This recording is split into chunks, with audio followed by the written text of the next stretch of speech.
Eduardo Peñailillo y Alan González presentan No te lo tomes así. Un podcast para hablar de todo lo que ignoran, fingiendo que lo saben.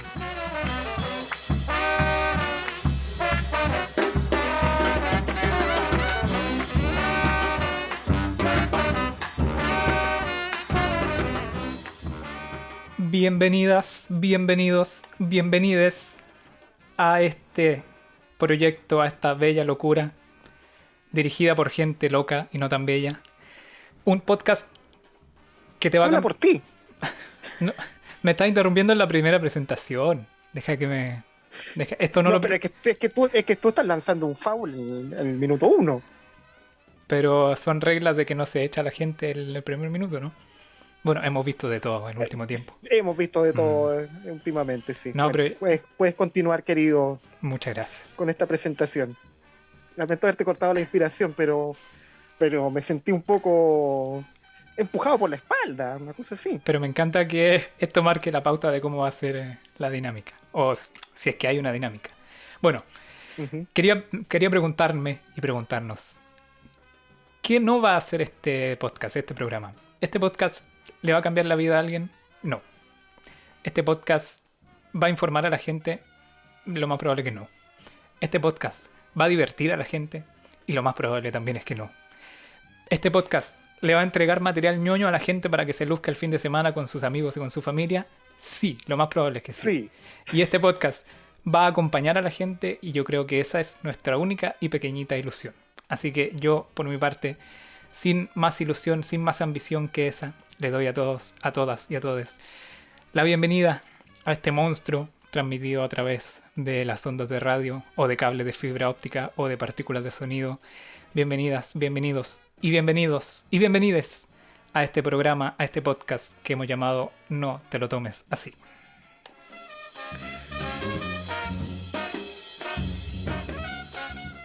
Y aunque me interrumpió, porque tenía una presentación tan bella, que esta sí la memoricé porque lo merece el ser humano que tengo virtualmente enfrente.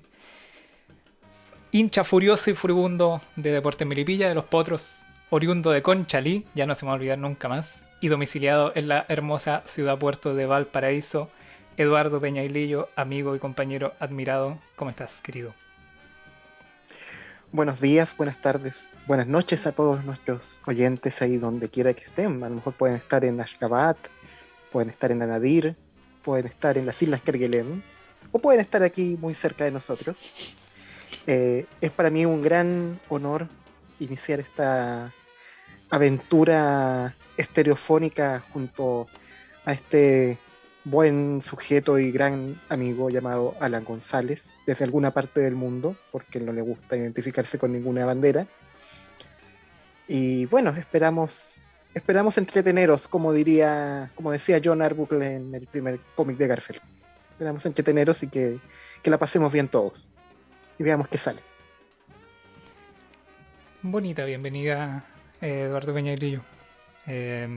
No tenemos, como yo decía, ninguna otra ambición que pasarlo bien nosotros y a ver si... Igual hay que ser sinceros, si la gente escucha podcast cuando está cocinando y cuando está ahí prendiendo la juguera y... Sí, sí, entonces no sé cuando si- bajes la micro. Claro. O antes de dormir. Entonces alcanzan a escuchar, ¿qué? 10 minutos y ya se quedan dormidas, ¿no? Para esa gente, de hecho, le vamos a dedicar los 10 primeros minutos. Hasta... Nos quedan 5 minutos. Cuando queden 5 minutos, le vamos a decir buenas noches también, porque somos gente elegante.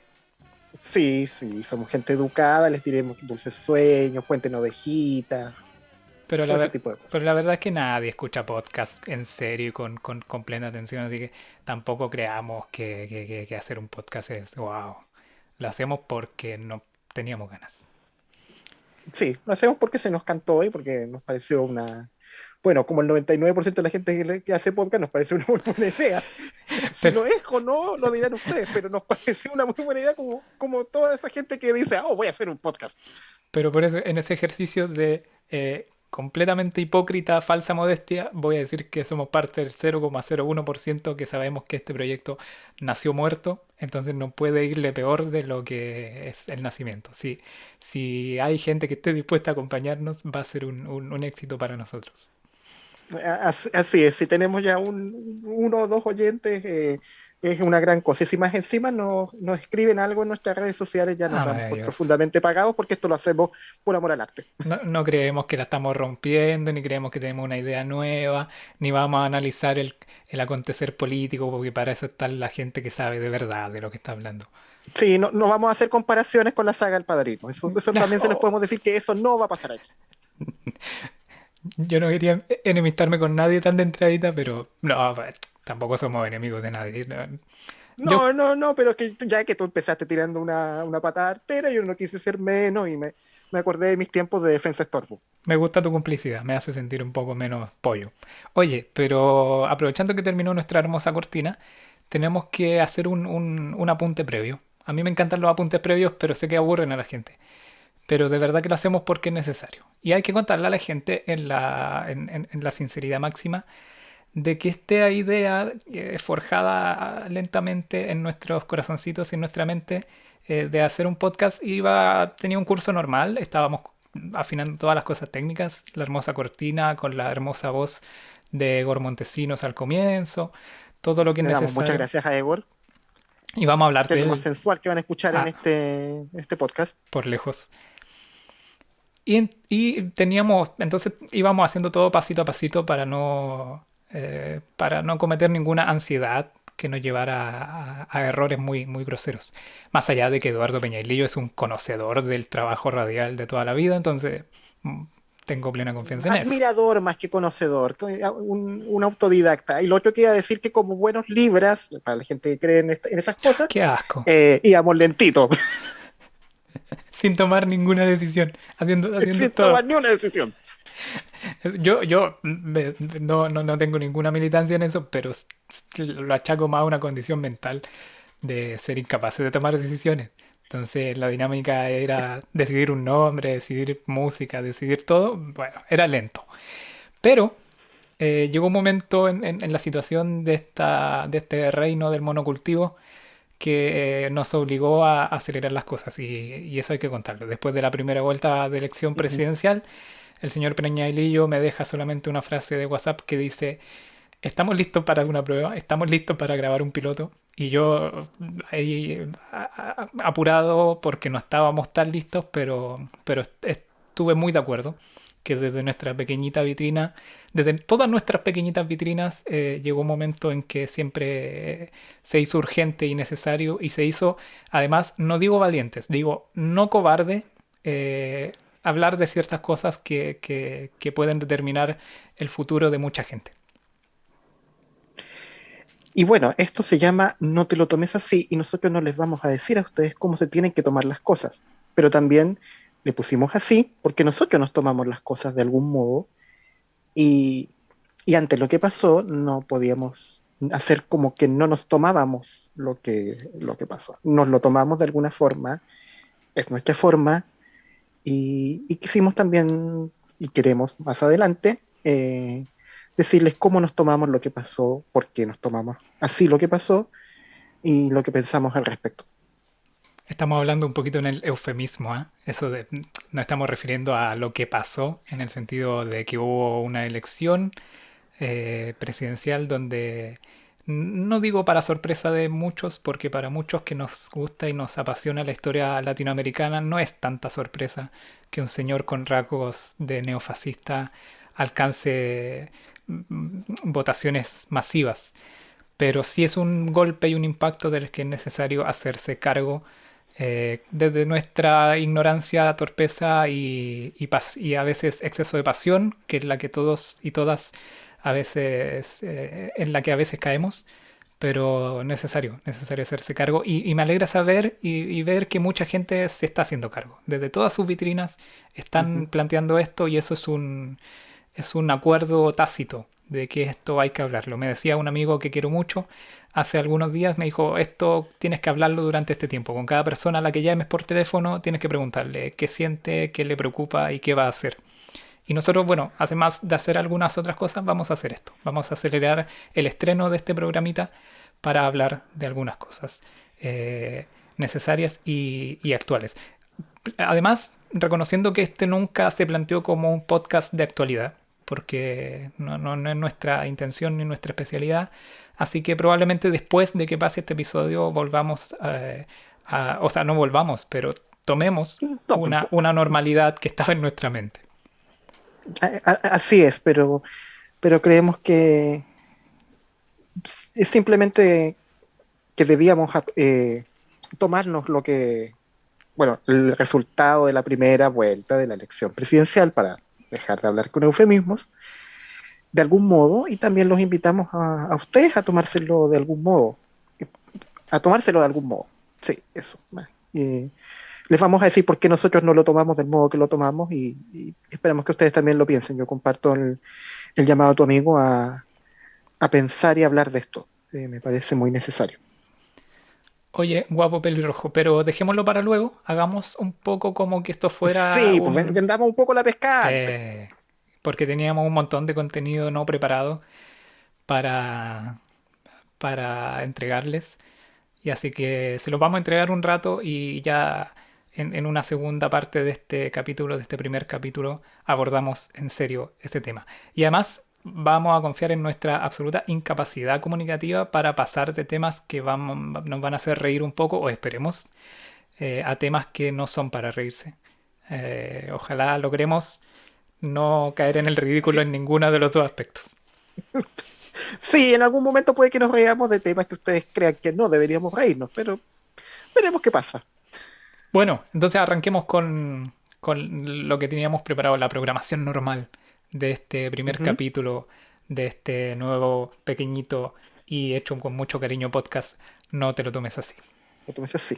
Pero yo te había dicho que nos atábamos por bien pagados si nos dejaban algunos mensajitos en redes sociales y no viste el pase gol que te estaba dando, así que te lo vuelvo a dar para que esta vez metas la pelota dentro y digas cuáles son nuestras redes sociales.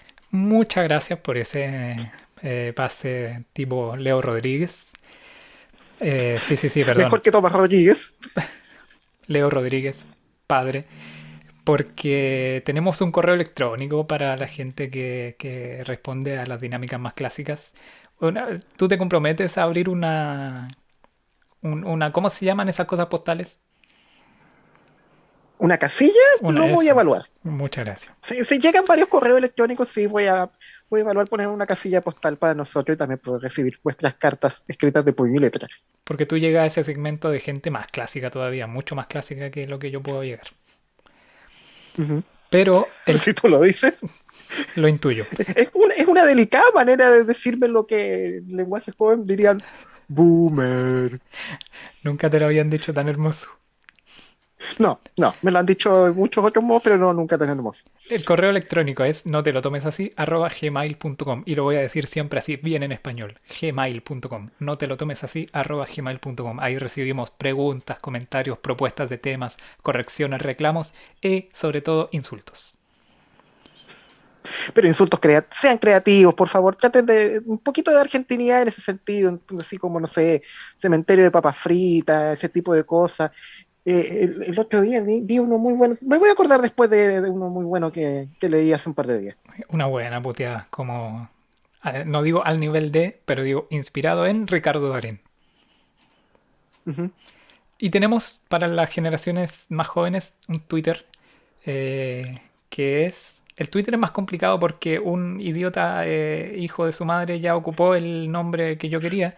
Entonces tuve que ponerle un nombre más complicado. Y tienen las iniciales de este programa que son NTL. ¿Viste que me confundí? Yo no puedo. En NTLTA Podcast. podcast. Esa es la cuenta. Pero si ustedes están en Twitter y la buscan como no te lo tomes así, lo más probable es que igual den con la cuenta. Y ahí la casilla de Y, mensajes está abierta también. y hay un logo muy bonito con dos caras feas, somos absolutamente reconocibles en Twitter. Era mejor eso que fotos, créeme. Y tenemos un Instagram que es no te lo tomes así.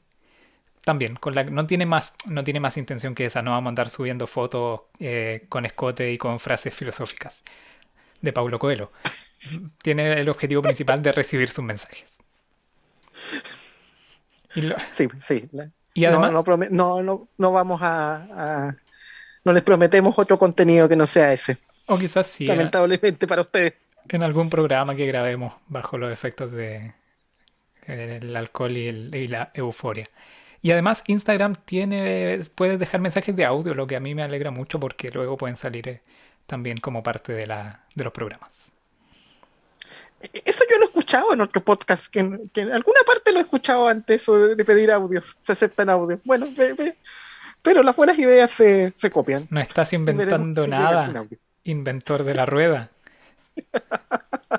No, solamente me acordé de un podcast muy simpático que hay por ahí.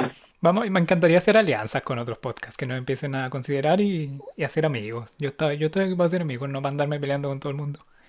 Ya, muy bien, me parece bien. Bueno, dicho eso, esperamos ahí mensajes y demás.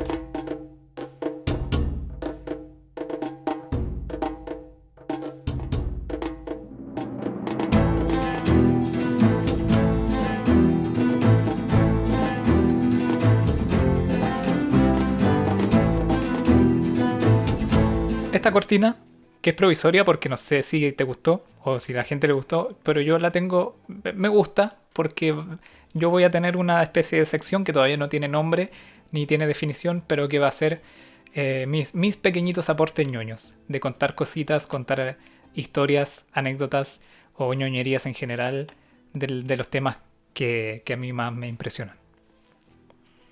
A mí me parece muy bien. Muéstrate Así que impresionado, mira la música que te traje. ¡Wow!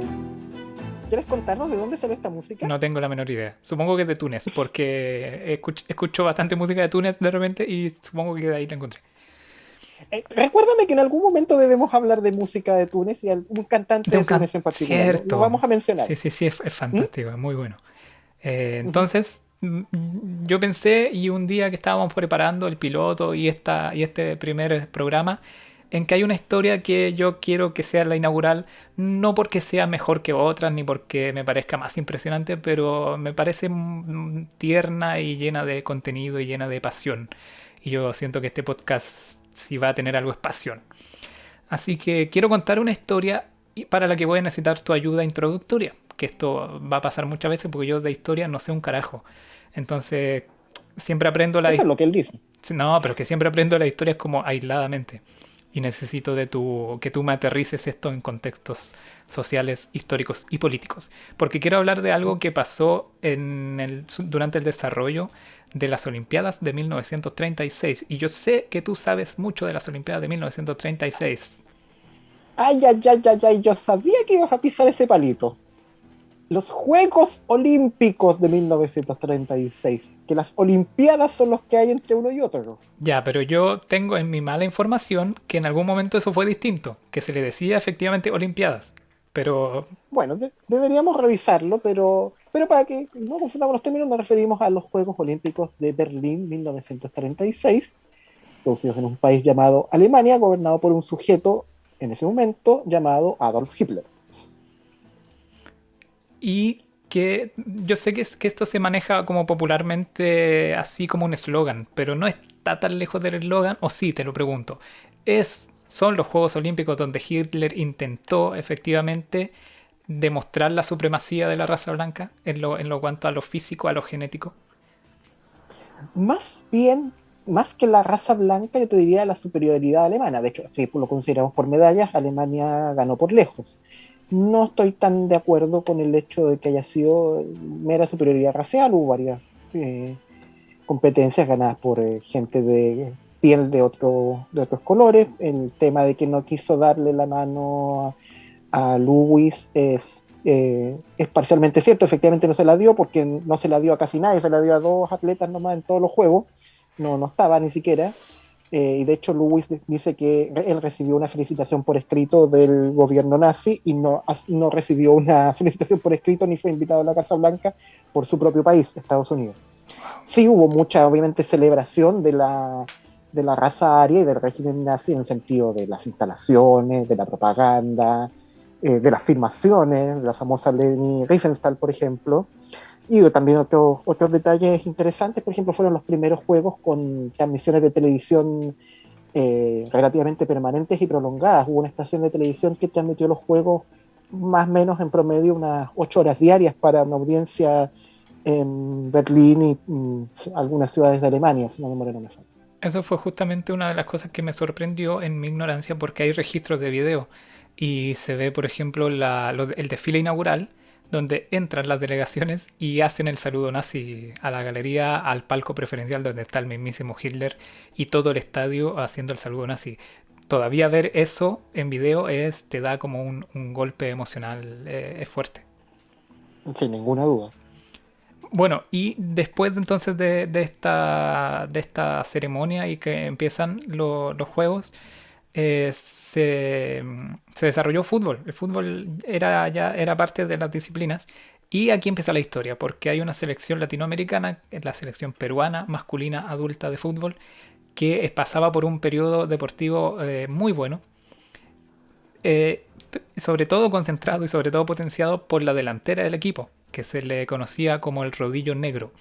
Y ya entenderá nuestro intelectual público que eso del rodillo negro evidentemente hacía referencia a los jugadores negros, delanteros, Ujú. rápidos y que yo creo que no están muy alejados de lo que vemos, por ejemplo, los laterales ofensivos de la selección actual, que son negros y que son rapidísimos. Y tenía 5 de esos humanos como estrellas del equipo y con eso van a los Juegos Olímpicos de Berlín. Y en los cuartos de final, esta selección se enfrenta a la selección de Austria, que además es el país natal de Hitler. Entonces involucra una cantidad de factores súper importantes. Y si hablamos de arbitrajes desiguales o tendenciosos, esto ya no es, esto ya era un arbitraje ridículo. Porque el partido terminó en empate a 2 goles y hay que ir al alargue. Y en el alargue Perú se desata y marca 5 goles. Entonces el partido debió terminar 7-2. De hecho, Perú ya había goleado 7-2 en un partido anterior. Ya eso muestra más o menos el nivel El potencial el que tenía. potencial con el que llegaron. Pero el árbitro anula 4 no, 5 goles. Claro, anula 5 goles. Me imagino ese árbitro también buscando cómo anular, buscando excusas para anular goles, a un punto en que ya no pudo más. Ya no podía anularlos todos porque ya era, más allá de su tarea impuesta, era demasiado ridículo. Entonces Perú termina ganando, termina 4-2, pasa a las semifinales y ahí empieza el escándalo porque desde la organización, la misma tarde del partido se anula el partido y se anula por uno de los motivos más ridículos posibles, que es una invasión de cancha. Entonces es de pensar qué ciudadano peruano, qué ciudadana peruana se pudo haber pagado un pasaje hasta Berlín para ver a la selección, para ver los Juegos Olímpicos y además invadir la cancha y además agredir a los jugadores austriacos. O sea, era una mentira burda, torpe, como suelen ser las Ujú. mentiras de las dictaduras. Y la Federación Peruana se comunicó por telegrama con el Poder Ejecutivo, con la presidencia del Perú. Eso era muy lento, entonces toda la posibilidad de tomar decisiones fue muy lento. Y en esa efervescencia de tomar una decisión, el presidente peruano le ordena a la federación no presentarse y retirarse. El telegrama dice algo así como con urgencia de vuelta a Lima y no disputar la repetición del partido. Entonces es una historia, de hecho Eduardo Galeano la cuenta en el libro Espejos, porque es una historia que no solo es muy, muy potente a nivel latinoamericano, a nivel de identidad latinoamericana, porque obviamente el título posible es que la selección peruana humilló al régimen nazi de Hitler, sino que además habla sobre todo de la Eso es un poco inexacto. Solo quiero hacer ese punto que en ese momento todavía Austria era independiente. Claro, sí, sí, sí, a nivel simbólico, claro. No, no, Y a no. nivel simbólico, sudamericanos y europeos teníamos, o sea, entre federaciones sudamericanas y europeas había bastantes discusiones desde el mismo momento en que el primer mundial se hizo en Uruguay, para escándalo de los europeos que no creían que podíamos organizar un mundial a este lado del Atlántico. Sí, de hecho, las federaciones de Chile, Argentina y Uruguay, me parece, puedo estar ahí fallando en un dato, apoyaron, le dieron apoyo formal a Perú. Entonces Perú se retira y establece un acto discutible, por cierto, siempre, retirarse o decidir aceptar la injusticia, pero en esas circunstancias tan claras de injusticia, también da una muestra de dignidad de que importaba más la legitimidad del deporte y la nobleza del deporte que, Ujú. que la terquedad de demostrar que podía ganar porque quedaba claro de que probablemente Perú hubiera ganado los Juegos. Pero terminaron siendo recibidos en el aeropuerto de Lima y sobre todo en Callao porque la selección estaba formada por esta delantera letal que casi todos habían sido formados en el Sport Boys de Callao. Entonces tuvieron un recibimiento popular enorme como héroes olímpicos, porque efectivamente lo eran.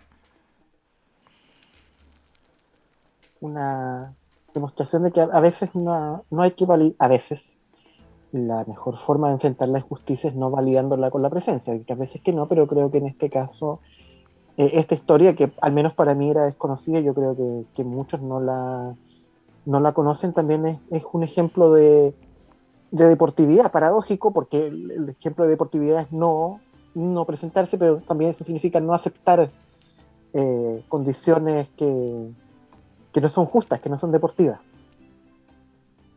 En esas circunstancias yo no sé, bueno, uno quiere creer en su ingenuidad contemporánea de que un caso así, por el tema de las comunicaciones y por ciertos convenios universales, como que ya no se podría dar hoy.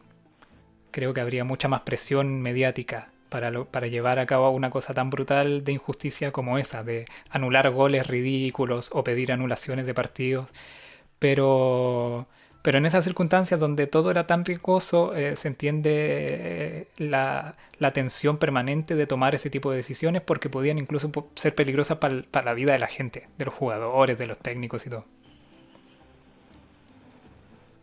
No, y en un tiempo, como tú decías, de comunicaciones que ciertamente estaban muy lejanas a las actuales, o sea, vía telegrama, sistemas mucho menos fiables, decisiones más lentas, sin duda tiene otros carices en ese sentido también.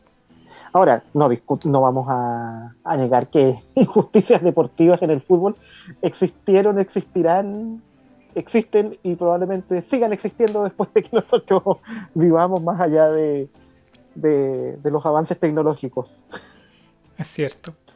Pero la nobleza deportiva debería mantenerse también como un valor Ojalá permanente. también se mantenga como antes, ahora y a posteriori. Esa es mi historia de hoy, la historia de cómo la selección peruana de fútbol masculina adulta venció a la selección de Austria en un triunfo nunca reconocido oficialmente en los Juegos Olímpicos de 1936. Hay una serie, pero bastante precaria, es verdad, con una producción, me imagino, también precaria económicamente, que se llama Goleadores. Está en YouTube, la pueden ver y ahí se cuenta la historia recreada de toda esta historia.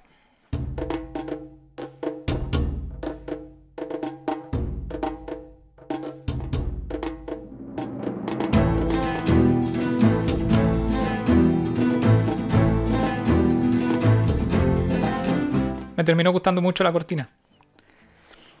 Entonces se quedará al menos por un capítulo más. Ya, pero me alargué un Que, poquito. Dime, dime.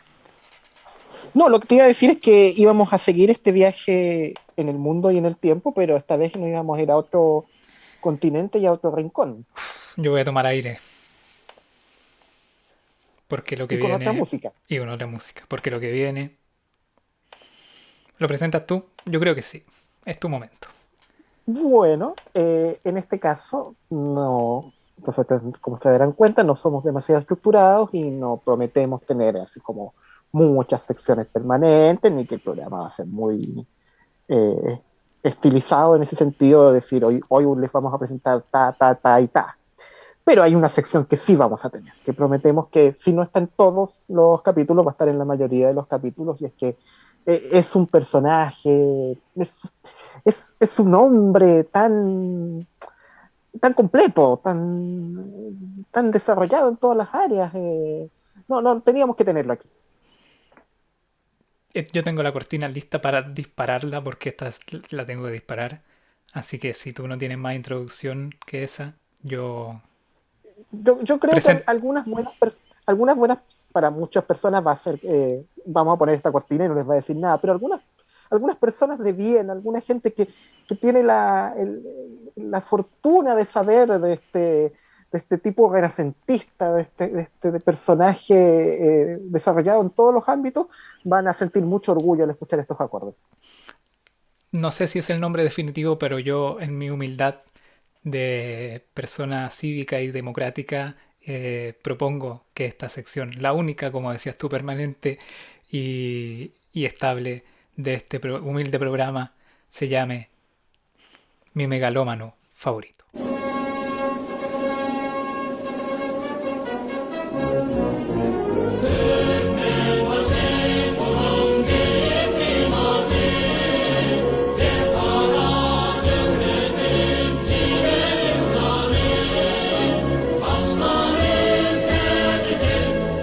Nos debe muchas explicaciones, así que anda por orden, no te apasiones porque sé que te apasiona, pero vamos por parte. Tenemos que hablar primero del lugar geográfico, político y social donde toda esta sección se va a desarrollar. Así que cuéntanos un poquito en la introducción. ¿Qué es Que es y es la cómo muy neutral, la muy neutral, el único país del mundo neutral y por qué está sometido a una dictadura totalitaria y nos estamos refiriendo a Turkmenistán? Turkmenistán. La muy neutral República de Turkmenistán surgía de eh, del convulso fin de la Unión Soviética a principios de la década de los 90, ubicada en un lugar del Asia Central entre Irán, Uzbekistán y Kazajistán. También tiene frontera con Afganistán y varios países terminados en Tan, están muy cerca. Y es básicamente un trozo de tierra 95-97% desierto y arena, y un cráter, un fuego que no deja Tienes que de soplar, del que algún momento vamos a hablar. Tienes que repetir ese porcentaje porque no puede pasar así tan colado. ¿Cuánto porcentaje de este país es desierto? 95, 98, está por ahí. Y bueno, el desierto, ahí está el desierto del Karakum. Si tú quieres dar una pincelada del amor al Karakum que le vamos a tener en esta sección, puedes darla en este momento. Va.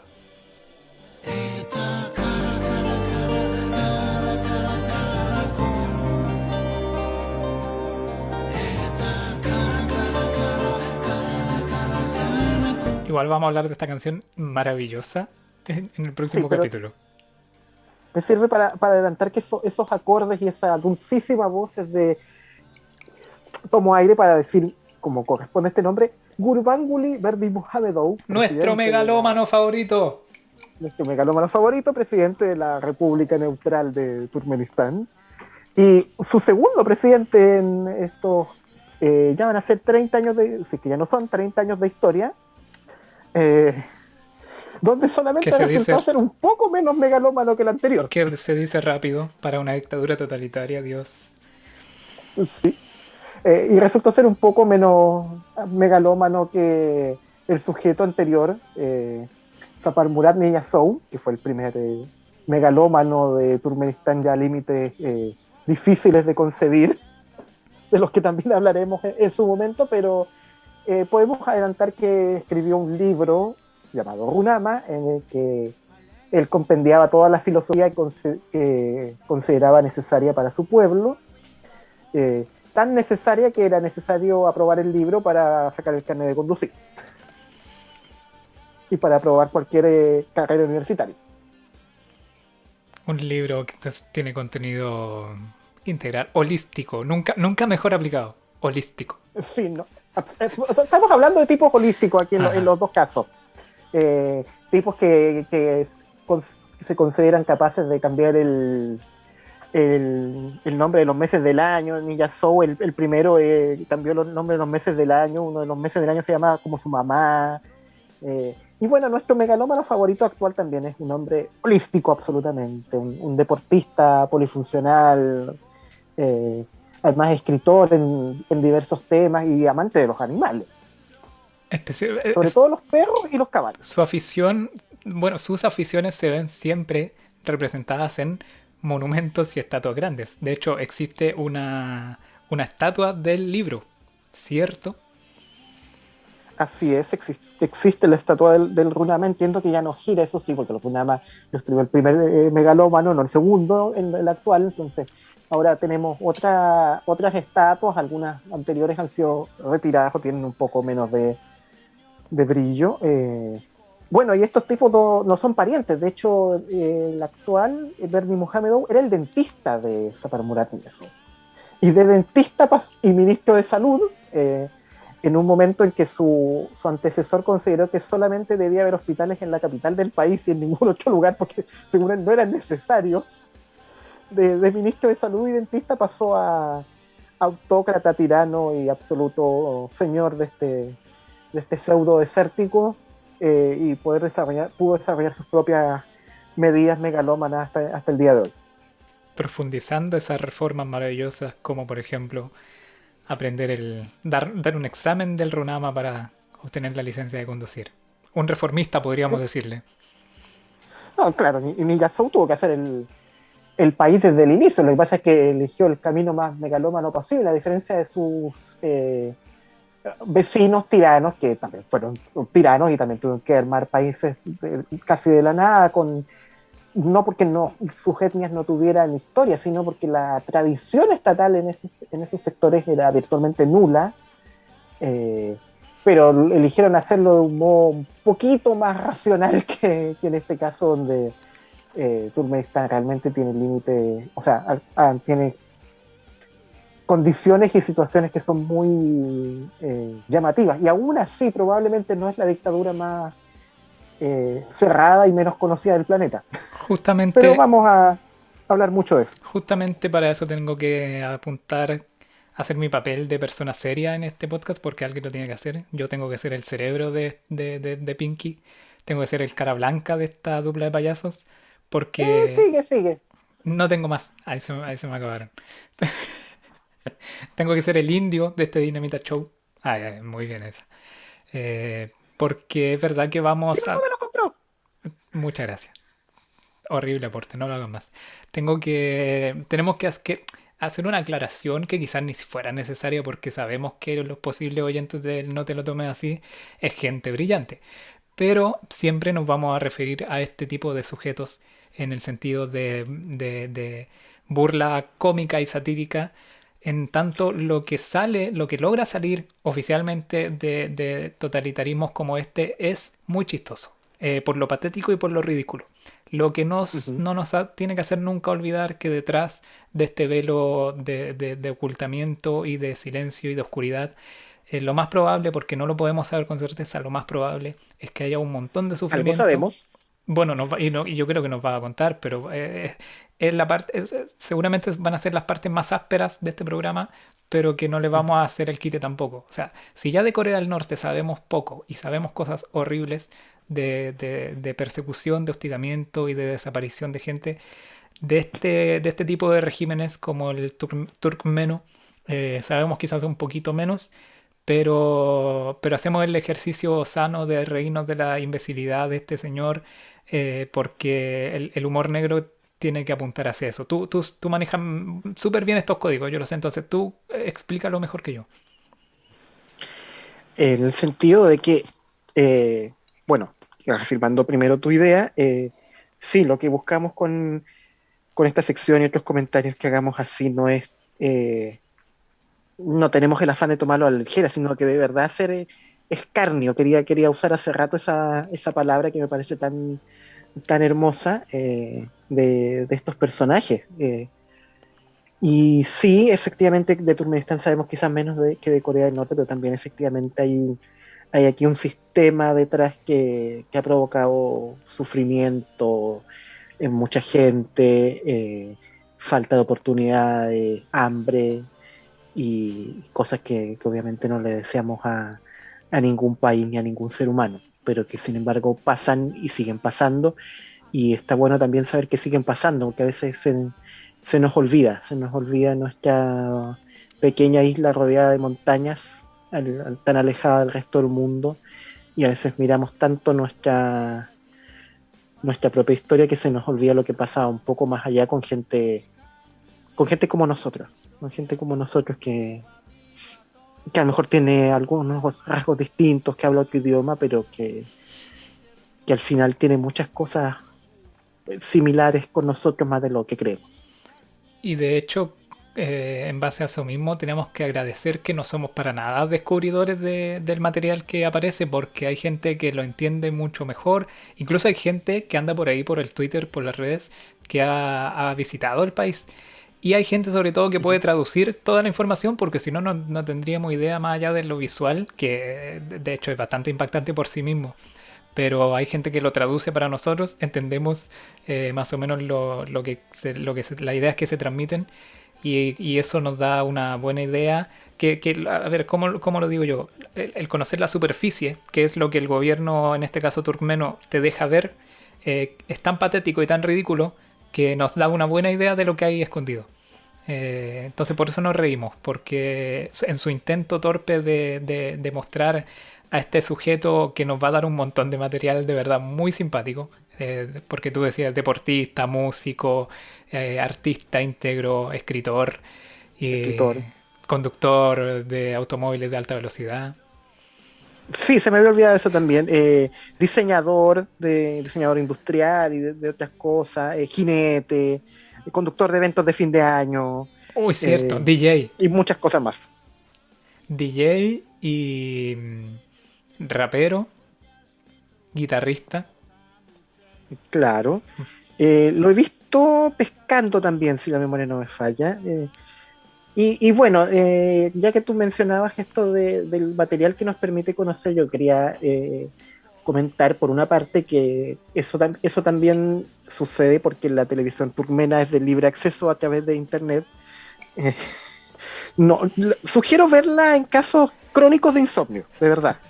Eh, Recuerdo haber leído hace algún tiempo un estudio, reportaje sobre la gente que vivía al borde o sea, en Turkmenistán, pero cerca de la frontera con Uzbekistán, se consideraba muy afortunado de poder ver canales uzbecos, porque la televisión turkmena es terrible, es una loa permanente al Arkadaj, que es otro nombre que se le da a este sujeto.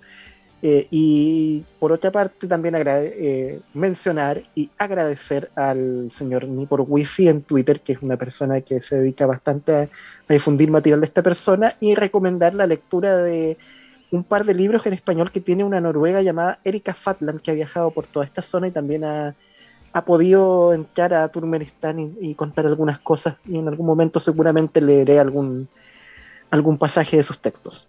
Yo pensé que iba a recomendar la lectura del Runama, que si a mí me lo traen traducido, yo te juro que lo leo.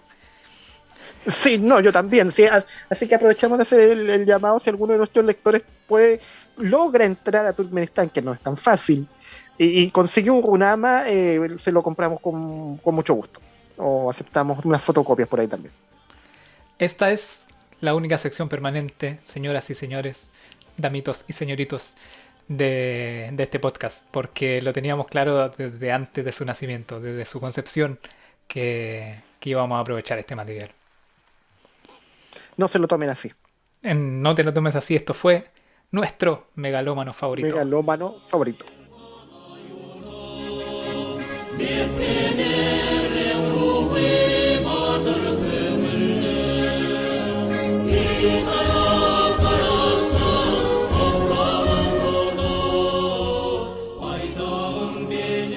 Lo peor es que no es malo, eso es lo que más me da más sentimiento de culpa. Cuando vayamos revisando las canciones y todo, hay cosas que a uno le terminan gustando. Yo creo que me terminaron gustando por tu insistencia también, pero No, bueno, no me echen la culpa, si el pop de Ace Essential puede ser muy bueno a veces.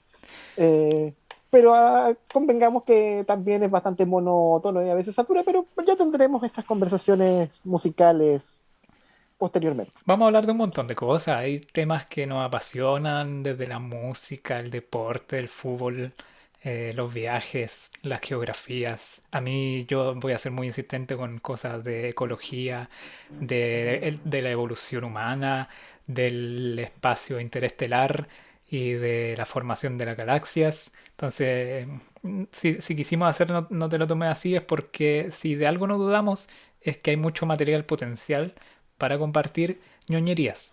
De ahí a que lo hagamos bien o mal, lo más probable es que lo hagamos mal, pero lo vamos a hacer con muchas ganas y nos vamos a divertir mucho.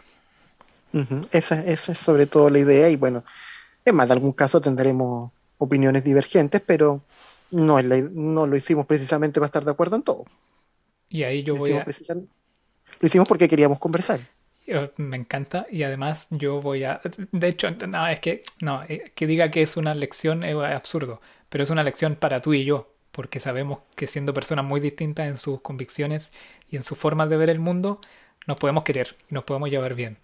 Y eso sobre todo en estos tiempos, no digo lección, que cómo vamos a dar lecciones, pero es un aprendizaje muy, muy, muy bacán.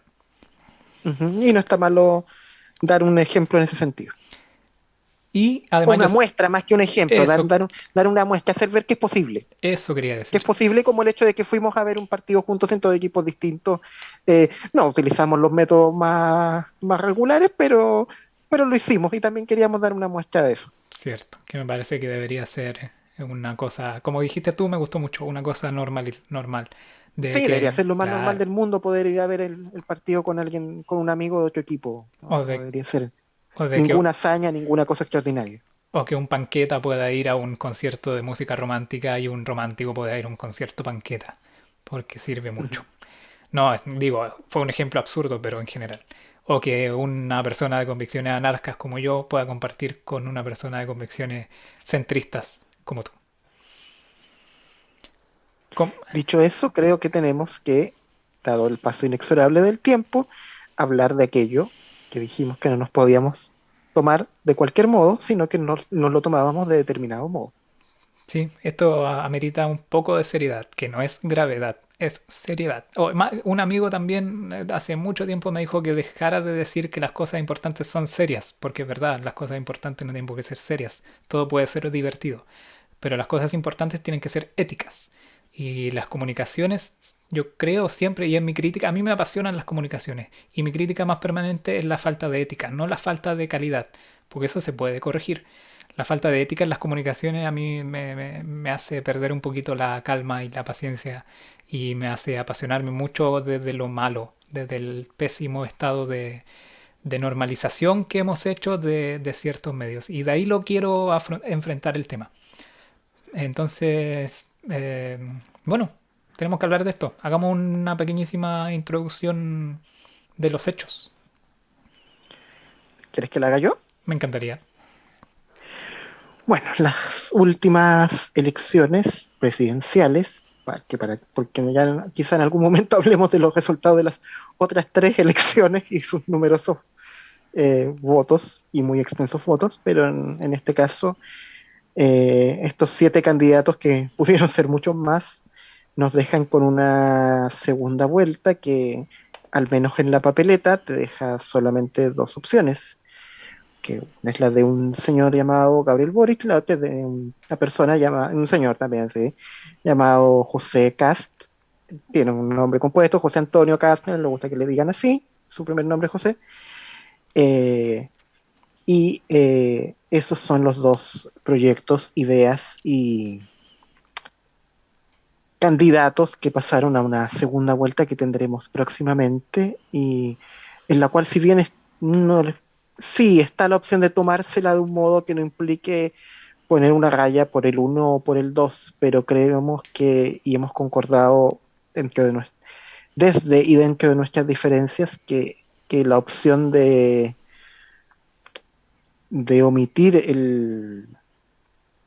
el pronunciamiento propio ante esta disyuntiva electoral finalmente puede eh, abrir la puerta, o finalmente, bueno, siempre van a abrir la puerta a que el que gane o sea, va a aprovecharla, por decirlo de algún modo, porque finalmente va a haber un ganador igual. La cosa es que en este caso, a diferencia de otras segundas vueltas que hemos tenido, creemos, y en eso estamos de acuerdo, y por eso queríamos hablar un poco de esto, creemos que una de las opciones, si gana, pues, entraña mayores riesgos y peligros y cosas que preferiríamos que no ocurrieran. A mí me parece que dentro de mis pocas claridades y por tanto responsablemente son las pocas claridades que yo podría intentar aportar, es que es una elección especialmente compleja porque hay una muchísima cantidad de información como quizás nunca antes y es propio de los tiempos digitales, digamos. En cada elección existen más medios, existe más contenido en Internet y por tanto existe mucha más cantidad de información. Y siento que es una de las características que hacen más difíciles esta situación, que esa enorme cantidad de información nos llega a nosotras, a nosotros, y tenemos que saber qué hacer con eso. Y eso marea mucho, eso confunde mucho a la gente. Entonces, para quienes nos gusta analizar siempre la situación política, es una situación muy excepcional en ese sentido. Y también porque siendo una situación también especial en el sentido de que nunca antes en este país se le había abierto de tal forma la institucionalidad a movimientos minoritarios que suelen estar fuera de la institucionalidad, pero además de eso, hay mucho disfraz de la información. Entonces, los medios tradicionales en general te ofrecen ese disfraz de la información y eso confunde un poco más a la gente. Entonces, en cierta medida los medios alternativos hacen el trabajo de entregar la información un poco más desnuda, un poco más despojada de esas formalidades medias absurdas que todavía vemos en la televisión, incluso diría yo en la radio. Entonces, más allá de la posición que legítimamente pueda tener cada uno dentro de este gran espectro de ideas progresistas, de ideas cívicas, de ideas democráticas, está esto que para mí, y lo digo desde mi postura y desde mi forma de entender la política y la vida, está fuera de ciertos parámetros de principios políticos universales, que toda la gente, como digo, del mundo progresista o del mundo, incluso, no, porque incluso incluyo a gente de derecha cívica con comportamiento democrático, que tampoco es capaz de aceptar que estas ideas extremistas de ultraderecha formen parte de la discusión política normal. No es normal, no está dentro de los parámetros aceptables de principios humanos, de principios políticos y ni siquiera de principios económicos aceptar ideas de ultraderecha. Y desde ese punto me ha gustado esta gran alianza tácita de complicidad de toda la gente que es capaz de entender sus diferencias y de discutir sus diferencias, pero dentro de parámetros cívicos, democráticos, de diálogo y sobre todo de respeto a los derechos humanos y a la condición humana. La condición humana es la que nos permite discutir cosas, estar en desacuerdo en muchas y que en este caso hagamos un gran bloque de gente que va desde anarquistas hasta gente de centro derecha y de derecha incluso, que entiende que permitirle la entrada a una candidatura con rasgos de neofascismo es inaceptable. Y eso me satisface en el sentido de que nunca debimos llegar a esta situación, pero al menos llegados a esta situación hay un montón de gente que entiende que son tiempos de unirse por esta causa común. Una vez lograda esta causa común, que en este caso representa, nos guste o no, a quien le acomode plenamente o a quien menos, representa la opción del Frente Amplio con el Partido Comunista de Gabriel Boric. Una vez lograda ese objetivo concreto, podremos volver a una discusión política normal, de siempre, de estar en desacuerdo, de dialogar, de intentar ponernos de acuerdo en algunas cosas y de no descalificarnos por haber aprendido una lección importante. Que estar en desacuerdo es una cosa, pero estar en desacuerdo con principios humanos es muy distinto. Yo quiero añadir dos cosas desde el punto de vista histórico, una más reciente que la otra. La primera obviamente tiene que ver con lo que ocurrió entre 1973 y 1990. Escuchamos ya que hablabas de esto del disfraz o de la manipulación. No, pero me voy a quedar con lo del disfraz de la información o con tanta información. Tan manía esta frase de condena la violencia o condena todas las violencias. Y bueno, yo lo comenté hace varios días en mi red social favorita, el hecho de que me resultaba imposible votar por alguien que en este caso no solo no ha expresado una condena a, a esa violencia, o sea, a la violencia y a las violencias de la violencia desatada por el golpe de Estado de septiembre de 1973, y que en algunos casos ha hecho hasta apología de ciertos personajes y elementos de la misma. Yo creo que eso, al menos para mí, marca un límite y por otra parte, si bien eh, tengo muchas discrepancias con buena parte de la coalición del otro candidato, que también no avala o no ha sido clara en condenar situaciones que me parecen condenables en otros lugares del mundo. En el caso particular del candidato Boric, creo que él sí ha sido claro en condenarlas aquí y allá, y eso a mí me da una tranquilidad de que si bien en muchas otras cosas podríamos no estar de acuerdo o estar más lejanos, creo que eso marca una diferencia de no aceptarla ni aquí ni allá, y ser claro en ese sentido.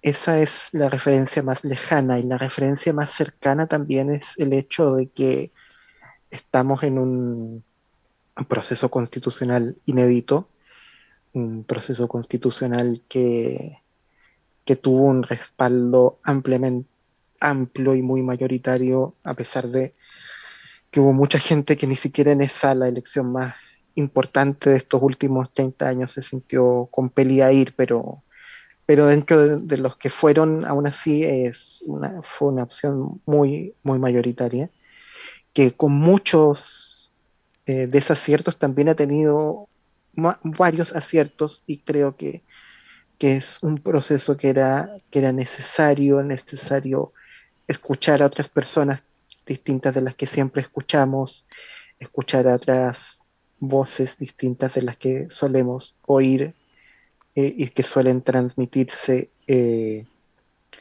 y por los principales canales de comunicación que tenemos.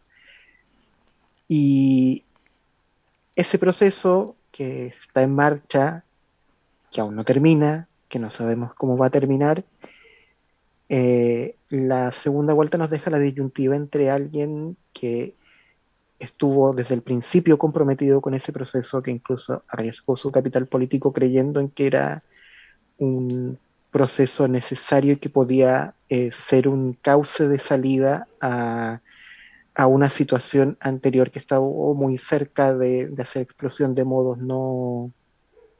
que probablemente hubieran sido mucho más violentos y terribles que lo que vivimos. Y hay otra persona, que es el otro candidato, que no que ha expresado de partida que no estaba de acuerdo con ese proceso, que lo rechazó y que no da ninguna garantía de que vaya a creer en este proceso ahora. Entonces, yo, siendo una persona que votó por el apruebo, no puedo sino, en este caso, cuadrarme, más allá de, repito, las muchas discrepancias que pueda tener con él en otros aspectos, con el candidato que sí ha creído en este proceso, en la necesidad de este momento histórico, y que va a tratar de ayudar a que de ello salga algo bueno para nuestro presente y nuestro futuro.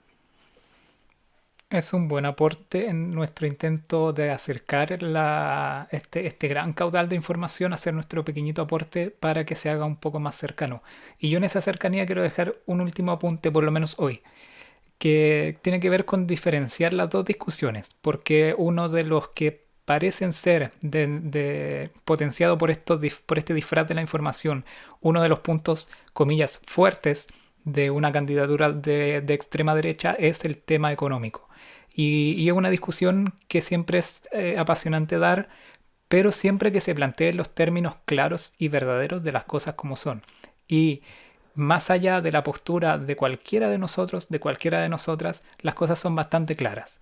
La candidatura de ultraderecha lo que plantea es la profundización del modelo económico impuesto en la dictadura por los Chicago Boys, por los ministros de Hacienda sucesivos de Pinochet, lo que implica una profundización de lo neoliberal que podríamos llamar ya una tercera etapa del neoliberalismo en Chile. Eh, yo personalmente soy un convencido de que el neoliberalismo es una práctica económica deshumanizada porque sus principios que parecen teóricos y que parecen puros, realmente ni siquiera digo que estén en contra de la vida digna de la gente. Creo que ellos simplemente desconocen las consecuencias que un sistema de mercado purista terminan ejerciendo en la vida cotidiana de la gente y especialmente de la gente más desfavorecida. No creo, y con esto me van a decir que soy más amarillo que Gabriel Boric, yo no creo que los Chicago Boys sean mala gente. Yo creo que son gente que desconoce todo el aspecto de la vida que no es economía. Y al desconocerlo eso y al aplicar una teoría económica sin pararse a pensar en las consecuencias humanas de eso, terminas provocando desastres humanos que desconoces y que como desconoces no te importan. Entonces, creyendo que ese planteamiento económico que ya hemos vivido por 17 años de dictadura, por 30 años de transición o incluso de estabilización de las políticas económicas heredadas de la dictadura, yo me he planteado siempre como un defensor de cualquier alternativa económica a ese plan. Y en ese sentido también hay que ser sincero y decir que el programa económico de Gabriel Boric no tiene ninguna cercanía a una centralización de la economía, no tiene demasiados guiños a estatizaciones y en general no va más allá de lo que en Europa se conoce como una economía socialdemócrata, que tiene que ver con un estado de bienestar que procura funcionar en el sentido de regular y de controlar y de limitar la acción de la economía privada en bien de sus ciudadanos, de sus ciudadanas y del bien común. No es una interpretación lo que estoy haciendo, es la realidad más objetiva posible de la comparativa de los dos programas. Uno es la continuación del plan económico de la dictadura, otro es una tendencia hacia gobiernos de izquierda progresista, moderada, socialdemócrata, que los podemos conocer, por ejemplo, en Europa. Y eso, bueno, perdón, ¿por qué esta diferenciación? Porque esto no tiene nada que ver con la discusión valórica de los programas, que ahí creo que es mucho más evidente todo. O sea, lo que pasa es que los votantes o posibles votantes de la ultraderecha te dicen que como el plan económico es mejor, entonces eso hace que no importe tanto todo lo humano que hay detrás. Lo que hay detrás del programa de gobierno de la ultraderecha es persecución contra minorías, es persecución contra la oposición, es retroceso en derechos de la mujer, que seguramente es el tema más peligroso y al que hay que estar más atentos en el terrible caso de que esta propuesta llegara a ser gobierno. Realmente significaría un retroceso muy peligroso para el ejercicio de derechos que la mujer ha conseguido, que las mujeres han conseguido con el movimiento feminista, que debe ser la conquista jurídica más importante del siglo, y además las conquistas de las diversidades sexuales que también se verían amenazadas en lo concreto, ¿ya? Y aquí hay un apunte que también me gusta hacer, que es que a veces no es necesario incluso que el Estado persiga, no es necesario llegar a un punto de terrorismo de Estado, aunque dudo que quizás igual se llegaría. Pero incluso el abandono por parte del Estado es una forma de terrorismo también. O sea, si el Estado no está ahí para perseguir, para condenar y para juzgar a la gente que comete delitos de odio contra minorías, contra diversidades, está también violando los derechos humanos, porque es parte del trabajo fundamental del Estado cuidar a sus ciudadanos, a sus ciudadanas, especialmente a los más vulnerables. Todo eso puede suceder en cuanto el Estado abandona esa labor. Y ya vemos que el programa como definición valórica de la ultraderecha de Kast apunta a ese sentido, a abandonar completamente esa protección porque en su fundamentalismo religioso él no cree que sea necesario ni que sea una misión del Estado establecer ese manto de protección. Eso asusta mucho, eso preocupa mucho, porque los grupos potencialmente perseguidos son muchos y quizás son especialmente vulnerables. Quizás uno, sabes que yo no me preocupo tanto por nuestro círculo. En nuestro círculo tenemos, por suerte, una red de protección, unos contactos por ahí que nos orientan, que nos ayudan en las situaciones peligrosas. Pero los grupos más vulnerables, la diversidad, las mujeres y la gente de condición económica más vulnerable, más pobre, van a estar en un peligro real eventualmente. Y eso asusta mucho. Bueno, después de este aterrizaje que has hecho, solamente invitaría a mirar, ya que hemos hablado tanto de otros países y hemos mirado a otros lados, quizás más que hacer la simplificación que algunas personas han hecho con motivos en algunos casos, porque ha sido su experiencia, porque es lo que está dentro de su mapa mental, el hecho de pensar retrotraer a un posible gobierno de ultraderecha a Pinochet. Yo sugeriría también, si pueden, informarse y mirar de otros ejemplos actuales en los cuales también se han estado mirando y han estado teniendo contactos. Sin duda, Brasil es el Brasil de Bolsonaro es el ejemplo más cercano y claro, pero también la experiencia de Trump y grupos de ultraderecha norteamericanos y el caso húngaro, el caso polaco en Europa, me parecen realidades no tan disímiles de lo que pudiera ser un posible gobierno así. Y ustedes decidirán cómo se tomarían eh, tener gobiernos de estas características, pero nosotros tenemos claro cómo lo tomaríamos en ese sentido y la verdad preferiríamos evitarlo. La invitación pequeñita de este espacio es a la gente que está convencida, que se siente parte de esta gran alianza contra el terror, contra la violencia institucionalizada del Estado, es a ponerse especialmente en una postura de diálogo, de tolerancia.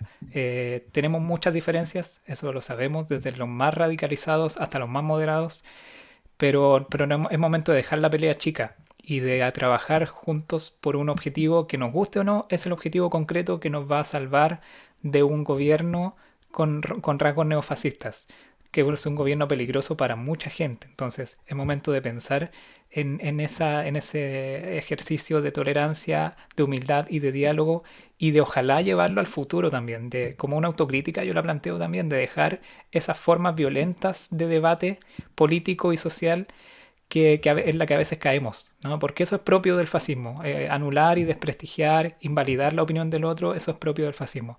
Yo dejo planteada esa invitación amorosa, porque yo soy de los que creo que el fascismo y que las ideas de terror y de violencia sí se combaten con lo contrario. Se combaten con cariño, con protección, con cuidado. Y hay gente que pretende combatirlas con violencia. Lo acepto, lo entiendo y en algún punto lo apoyaría como autodefensa. Soy de los que cree distinto. Soy un admirador de Miguel Hernández, soy un admirador de la historia de la Guerra Civil Española, cuando la poesía y cuando el arte y cuando la ternura jugó un papel trascendental. Entonces apelo a eso, a que los que nos sentimos parte de esta gran organización tácita de complicidad contra el terror, seamos capaces de eso. Y a quienes no están convencidos, a que estudien todo con frialdad. No creemos, por lo menos desde este espacio, de que exista gente mala, de que todos los votantes de la ultraderecha sean gente mala, pero sí, se les puede pedir algo es que se enfrenten a la información como es y que dejemos todos y todas esos filtros previos que nos ponemos por nuestra ceguera a veces terca para enfrentarnos a una realidad que realmente le haría daño a todos, a todo el mundo, a todos quienes tienen porque todos conocemos a grupos potencialmente amenazados. Entonces nadie quiere ver sufrir a su gente cercana, a sus familiares, a sus amigos, a la gente de la diversidad, a la gente de la oposición, que realmente lo podrían llegar a pasar muy mal. Eso entonces se convierte en un mensaje de preocupación, de cariño y de responsabilidad emocional y humana y ética con la gente que está cerca de nosotros. Yo quiero solamente decir una última palabra, eh, que probablemente en esta disyuntiva electoral en la que estamos, muchos vamos a votar teniendo muy presente, en mayor o menor factor, el miedo y los miedos. No me parece que eso sea ni malo ni condenable. Y también en los votantes que vayan a marcar la opción de Kast, también en ellos hay miedos y también estaría bueno en algunos casos, o en muchos casos, porque vamos a tener también personas cercanas, personas que queremos que movidas por esos miedos van a votar por una opción distinta. Escucharlos, tratar de dialogar como tú has dicho, amorosamente, tratar de entender y ojalá a partir de esta disyuntiva en la que nos ha puesto la historia, donde esta emoción más primitiva y de respuesta más rápida nos mueve en muchos casos a una posición o a otra. A partir de este momento también poder conversar, poder construir. Y si construimos algo que nos dé esperanza, ya sea desde nuestro espacio más pequeño o más grande, de reconstruir quizás los grandes proyectos, los grandes ideales, los grandes movimientos que en algún momento representaron a mucha gente y consiguieron muchas cosas, eso estaría aún mejor. Hace falta y es necesario y quizás no debemos esperar que los hagan otros, sino debemos empezar a poco construirlos nosotros mismos. En ese sentido, cuando digo que las cosas son así institucionalmente, es porque en este momento no nos queda otra. Estamos a pocos días de la elección, el sistema institucional es así. Resolvimos llegar a este punto por participación o por omisión. Y por suerte, las cosas no son como dice la señora Cordero, que en ella, aunque tú me retes, en ella sí identifico una personalidad muy fascista. Entonces, por suerte las cosas no son así. Por suerte todos los votos valen igual.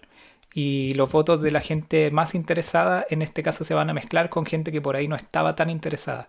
Pero que yo quiero pensar que van a sentir la responsabilidad también de ejercer un acto del que seguramente muchísimos no vamos a estar nada convencidos, pero que movidos por esta responsabilidad ética, me gusta ese apunte, no por el miedo, porque el miedo está del otro lado.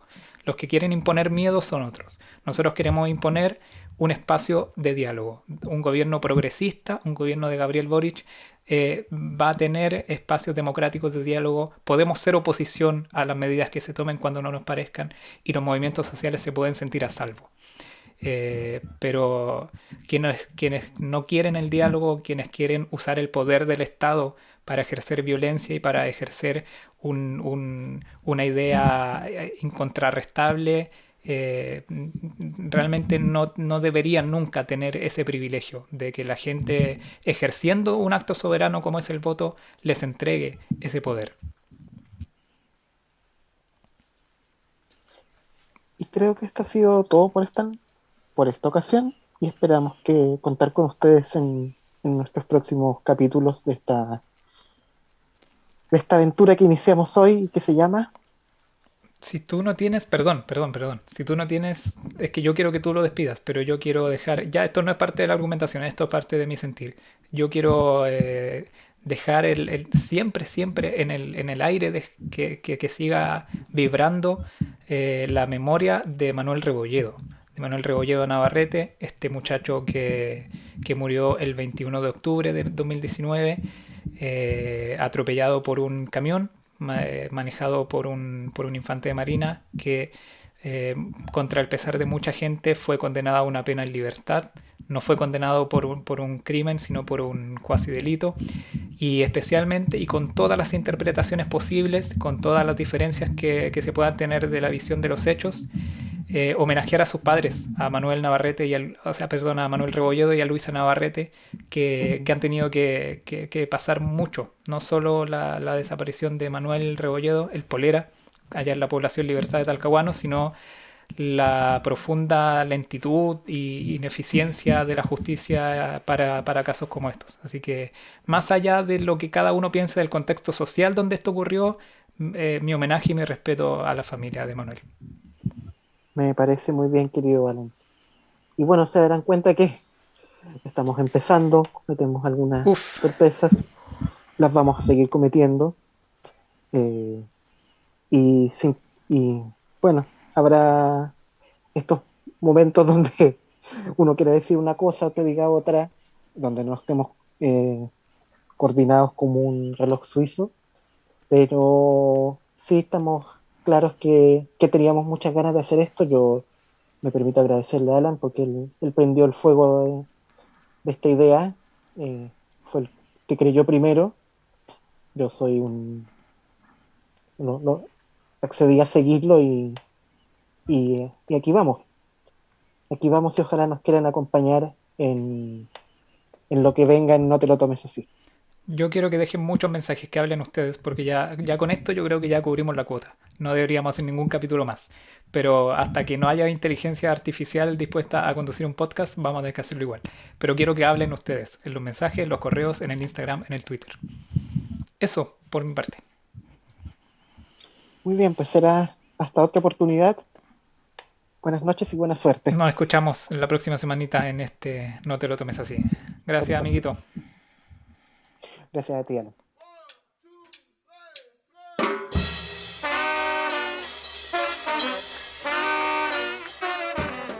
Eduardo Peñailillo y Alan González presentaron No te lo tomes así. Un podcast para hablar de todo lo que ignoran, fingiendo que lo saben.